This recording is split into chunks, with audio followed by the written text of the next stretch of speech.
Nesta segunda parte, compreendidos os conceitos de shapefile e geodatabase, estamos em condições de aprender a criar estes tipos de bases de dados vetoriais. Para esse efeito usamos a ferramenta ArcCatalog. Em termos de interface, o ArcCatalog pode assumir a forma de um painel ou de uma vista.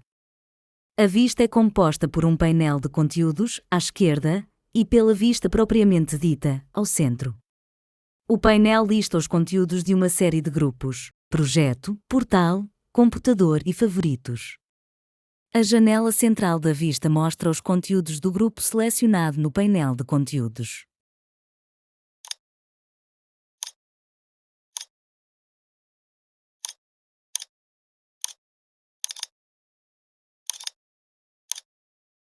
Quando a seleção no painel de conteúdos permitir a visualização das feature classes ou das shapefiles, pode abrir-se o painel de detalhes. Este painel mostra 3 separadores que permitem visualizar os metadados, a geografia ou a tabela de atributos do elemento selecionado no painel imediatamente à sua esquerda.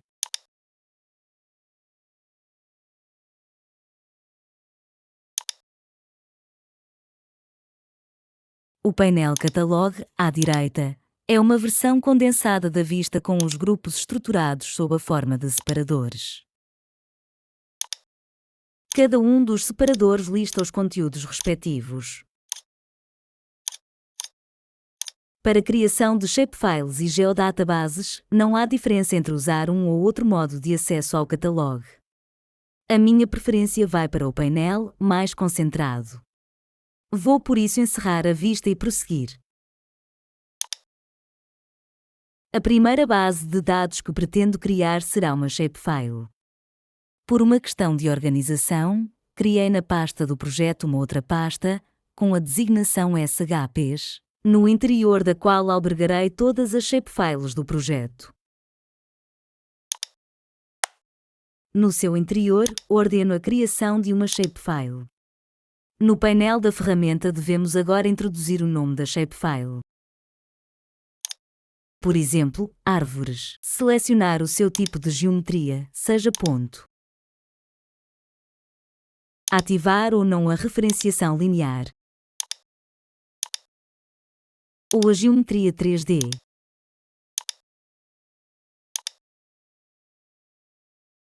E o sistema de coordenadas.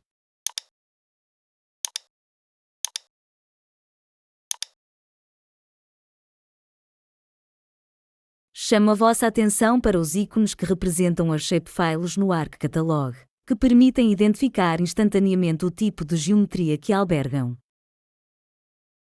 Se agora utilizarem o explorador do Windows para verificar o conteúdo da pasta SHPs, verificam que, na realidade, a shapefile não é um ficheiro único, mas uma série de ficheiros. O número de ficheiros que compõem uma shapefile é variável, e cada um deles concorre com o seu papel particular.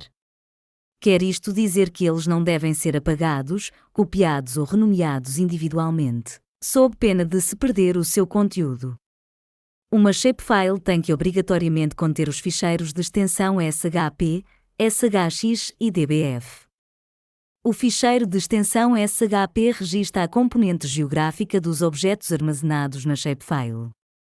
O ficheiro dbase, de extensão DBF, registra os atributos dos objetos ou os atributos-chave que regulam as ligações a outras tabelas.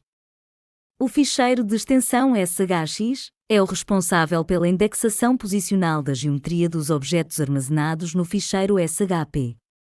Para além destes podem existir outros, dentre os quais o ficheiro de extensão PRJ, que guarda a informação relativa ao sistema de coordenadas da shapefile. Para mais informações sobre shapefiles, aconselha-se a consulta do documento técnico da Esri que vos disponibilizei no Moodle. A criação de uma shapefile é geralmente concluída pela definição dos seus atributos, mas esse procedimento é em tudo idêntico ao das geodatabases, que se mostra de seguida. De modo a praticarem, proponho que tentem autonomamente repetir a criação de shapefiles para geometrias do tipo ponto e linha. Relativamente à criação de geodatabases, embora o ArcGIS Pro crie uma dedicada ao projeto, vamos criar uma outra para demonstração do processo.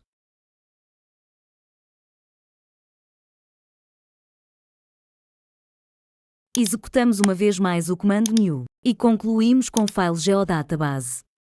Modificamos a sua designação para um nome apropriado ao tema a que se destine e prosseguimos com a criação de Feature Datasets.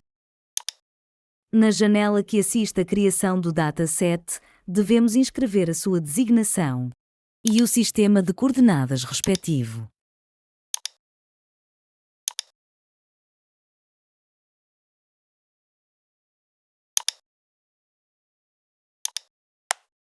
O comando new Feature Class. despoleta uma nova janela, onde devemos inscrever a sua designação.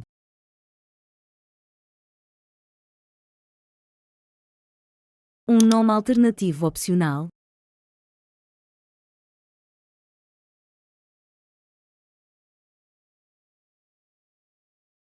A sua tipologia. Se armazenará coordenadas de referenciação linear, bem como o uso de geometrias 3D ou apenas 2D. Relativamente à tipologia, reparem que se dispõe não só da geometria dos tipos disponíveis nas shapefiles, mas também dos tipos objetos 3D, anotações e dimensões. As anotações, em particular, constituem um modo muito interessante e prático de gerir rótulos de forma individualizada, isto é, de atribuir fontes e tamanhos de letras diferentes, ângulos de rotação variáveis, pontos de ancoragem individualizados e uma série de outras propriedades dos rótulos, que permitirão melhorar o aspecto dos mapas a produzir. A referenciação linear é o método para armazenar e localizar geograficamente dados, utilizando posições relativas ao longo de uma linha, medida sem a necessidade de utilizar explicitamente coordenadas x, y ou um endereço. Por exemplo, a localização de uma estação de serviço ao quilómetro 40 da autoestrada A1, ou a localização de um troço perigoso ao quilómetro 60 com uma extensão de 1200 metros. O próximo passo permite a criação de campos de atributos. Por defeito, todas as Feature Classes contêm os campos ObjectID e Shape. O campo ObjectID é um campo de preenchimento automático, não editável, que é usado como identificador único dos registros. O campo Shape, também não editável, guarda a informação geométrica dos registros, ou seja, as coordenadas de pontos ou dos vértices das linhas ou polígonos, entre outros aspectos. Os campos restantes são da responsabilidade do utilizador. De entre os tipos possíveis, encontramos números inteiros curtos, inteiros longos e inteiros grandes, números reais de precisão simples e de precisão dupla, texto, data e hora, GUID e raster. Esta distinção relaciona-se com os valores que é possível armazenar em cada um deles, e poderão verificá-los se fizerem uma pesquisa na documentação do ArcGIS pelo termo. ArcGIS Pro Field Data Types. De forma resumida, para os inteiros curtos, poderão armazenar-se números entre -32.768 e 32.767. Para inteiros longos, números entre -2.147.483.648 e 2.147.483.647. Para inteiros grandes, números entre -9 quadrilhões, 7 trilhões, 199 bilhões, 254 milhões, 740.991 e 9 quadrilhões, 7 trilhões, 199 bilhões, 254 milhões, 740.991. Relativamente aos números de precisão simples ou de vírgula flutuante, podem registar-se valores entre -3,4 vezes 10 elevado a 38 e 1,2 vezes 10 elevado a 38, aproximadamente. Os números de precisão dupla alargam esse intervalo, desde valores próximos de -2,2 elevado a 308, até 1,8 vezes 10 elevado a 308. Para além de valores numéricos, podem usar-se outros tipos de atributos, como sejam texto, data e hora, GUID, e raster. Os atributos do tipo data e hora destinam-se a guardar informação temporal, em conjunto ou separadamente.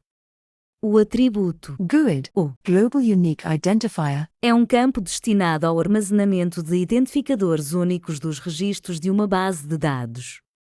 Estes identificadores globais são particularmente úteis ao estabelecer ligações entre bases de dados distintas, ou na replicação de bases de dados. Nos campos do tipo raster, podem armazenar-se imagens como atributos dos objetos.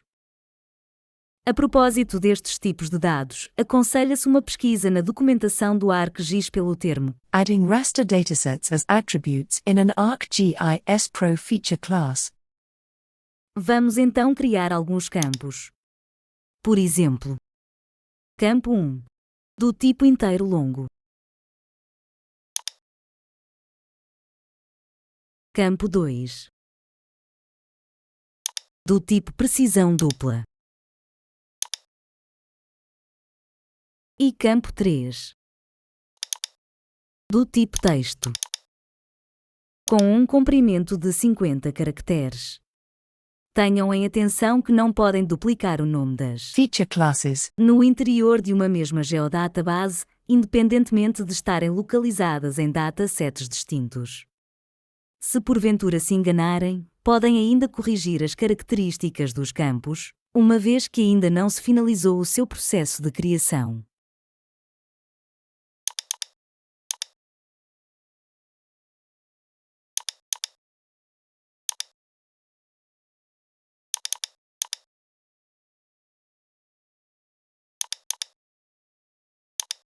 Depois de finalizar a criação da feature class, poderão fazer algumas alterações, como mostrarei assim que terminarmos o processo.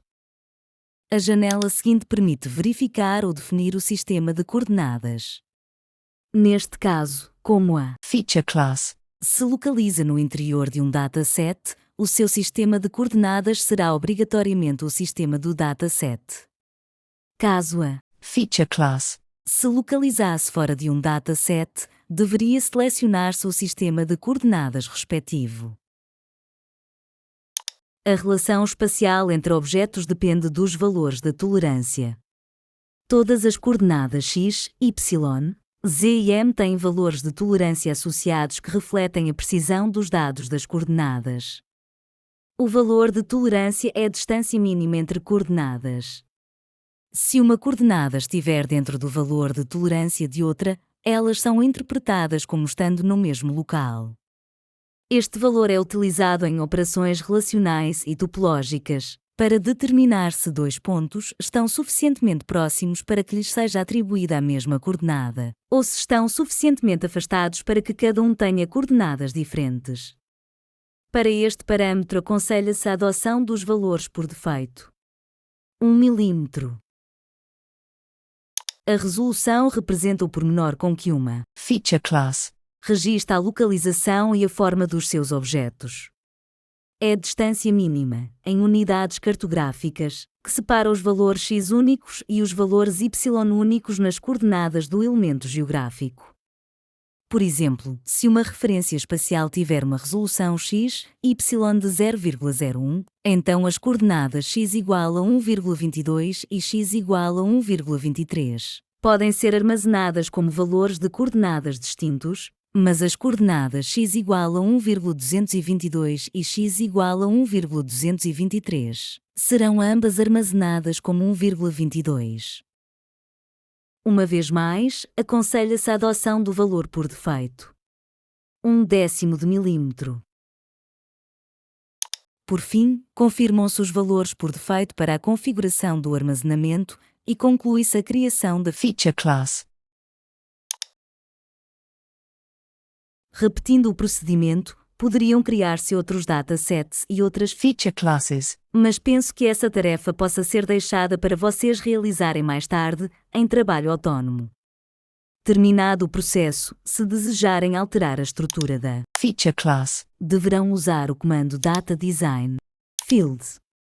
Este comando permite criar novos campos, apagar e alterar o nome de campos existentes, mas não permite alterar a sua tipologia.